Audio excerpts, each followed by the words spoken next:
Hi folks, this is Mr. MegaManFan. Like, share, comment, subscribe. You know all the things to do. And look, if you have issues with limited run games, I know I have the same issues. They release things that don't need to be released. They take way too long to ship things out. And maybe they even have some questionable decisions regarding social issues. But that's not the focus of today's video. Today's video is about something I ordered a couple of years ago, or at least over a year ago and change, that finally arrived in the mail, and I'm going to unbox it, and we're going to make sure all of the contents that were advertised as being in there are in there, starting with this air pack envelope. And I wish more people would ship PS4 or PS5 games in these kind of envelopes, because it always seems like the disc pops out in shipping and is no longer in the tray when you open them. So I'm going to take this out of the air pack and we'll see if the disc is still in the tray. This is River City Girls 0. And if you know how long ago they put this up for sale on limited run games, then you know how long it took me to get this order, because I combined the collector's edition I bought and this into one order. I always try to maximize. If you're gonna pay for some expensive shipping anyway, you might as well get more than one thing, so that's what I did here. And because I don't believe in keeping things sealed, I believe games are meant to be played, we're taking the shrink wrap off of this, and we're gonna look at the contents inside of River City Girls 0, and as you can see, the disc is still in the tray. The only other thing that could be done is manufacturers could put a little piece of padding inside of there to hold the disc in place in transit, but we know they're too cheap to do that, so air packs are really the only way. Reversible cover art on here, you can see it underneath both the full color manual and the physical disc itself, which is a very nice touch and gives this a more premium feel along with having a manual. So River City Girls 0 is a win. But now we move on to the main event. And right away, as I bust through the tape, I can see that some extra care has been put into shipping this collector's edition. They've got these corner edge protectors, which, boy, do I wish GameStop had used those with Tears of the Kingdom. But they put a piece of cardboard over it and a protector in each corner, so even if this thing got jostled around in transit, it would absorb the damage. This is kind of a genius idea. And these things are just made out of cardboard. They're not expensive, so it could easily be done. But again, a lot of these companies are cheap. What are you going to do when they want to save a few cents over millions of orders, which they think adds up? But really, they're just hurting their customers by not being willing to spend those few extra cents. Anyway, now that we've got the corner protectors off, we can get the item out of the shipping box. But first, we have some additional notes from Limited Run Games thanking us for being rad. They ought to thank us for giving them money. And since this is before they decided to discontinue trading cards to cut down on the production time, we've got one for River City Girls 0 and one for Castlevania Requiem. And I will go ahead and set these to the side so we can get the shrink wrap off of the box and make sure all of the contents of the collector's edition are in there. Now, if you're making a checklist like I am as you watch this, the first two things advertised on the box are physical Castlevania Requiem game and premium outer box featuring beautiful art from Ayami Kojima. So that is one thing we have to find right away inside of the box, is the physical game. But we do have this beautiful outer box with logos on all sides except for the bottom, so they have at least met the very first requirement of this order, which is the beautiful outer box. It is as advertised. The next item on the list is a Save Point Coffin Box, which I'm going to assume is inside this box, along with the game itself being inside either the box or the Coffin Box, probably the latter. And it looks like there is indeed a coffin in here inside of a protected bag, so let's pull that out.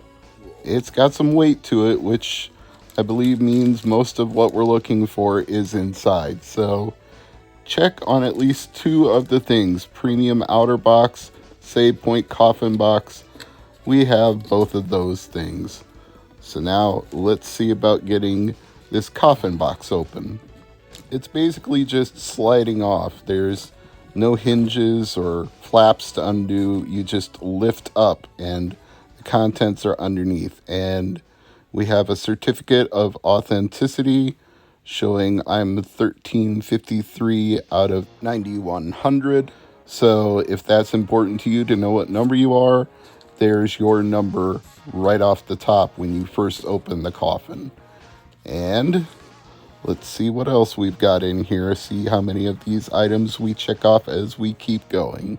And this would appear to be the box with art by original Konami artist Tom Dubois. It's almost the size of an original silver NES box, but a little bit bigger. It wouldn't fit into an NES protector sleeve. I can assure you of that, because whenever I've had any of these silver box style games from limited run games, they're just a little too big to be NES style. They look NES style, but they don't fit into an NES protector box. So once you get the shrink wrap off, there's an outer sleeve that slides right off, and then you have the Castlevania game itself inside of this box. Possibly the soundtrack too. We will see in just a moment once I get the hinge up and open up and get all the contents out. So trying to not crease anything as I go. The outer protective box, the one that was advertised with the beautiful Kojima artwork, already had some dings in it when I got the shrink wrap off, so I'm trying not to ding up anything else. But here is the game as promised. So we can check off the physical Castlevania Requiem game. Got that right here. And we can also check off the poster and the soundtrack. So we're still looking for the Requiem Steelbook, the Vampire Killer Chain Pin, the 5-inch Alucard Sword and Shield replicas. Those are all things that are still, as promised, on the box in the table of contents as to what should be inside. I think the Steelbook is next. And we can kill 2 birds with 1 stone here, because we've got the Steelbook, and wrapped around the Steelbook was the reversible cover art sheet. So you can put your game inside there, or you can put this cover sheet inside your Castlevania Requiem game, or you can put it back around the Steelbook and leave it as is. So 2 more items, check. Now we still got to find those replica sword and shield and chain pin. I see a replica shield. I see, what is that thing? Looks like a gate or a guillotine, and a game saved icon for the coffin box, which just fell out. Okay, there's the chain pin, and that's definitely a shield. And it looks like we've got a sword in a separate bag here. Let me get a better look at that. It's kind of weird though, because it looks like there's a space for something else. Not quite sure how I feel about that, because underneath that save point logo, game saved logo I should say, it looked like there was an indentation in the plastic for something else. But yeah, we've got a sword, we've got a plate that says save, we've got a shield, and we've got the chain pin. So it looks like we've got everything, I think. It's just weird that there's a much bigger space in the plastic that looks like it should be for something bigger that's not. Maybe that was the last minute change in their assembly process, and this was assembled in China according to the box, so maybe some of these materials were already printed before they assembled it. But I'm going to go down the checklist one more time from the beautiful outer box. It's kind of weird that the box advertises the box, but it says physical Castlevania Requiem game, check. Premium outer box, check. Save point coffin box, check. Double-sided Castlevania cover sheet, which was around the steelbook, so check. Soundtrack selection CD, check. Poster, check. Silver box featuring Tom Dubois art, check. Steelbook, check. Vampire Killer chain pin, check. Sword and shield replicas, check. Certificate of authenticity, check. Okay, I guess it's all there. I'm Mr. MegaManFan. This took way too long for limited run games to ship out, especially for what we paid for it. That's why I'm not really buying collector's editions anymore, although I've still got a couple that have yet to ship that I'm waiting for. And Tango's over there on the couch. He says hi as well.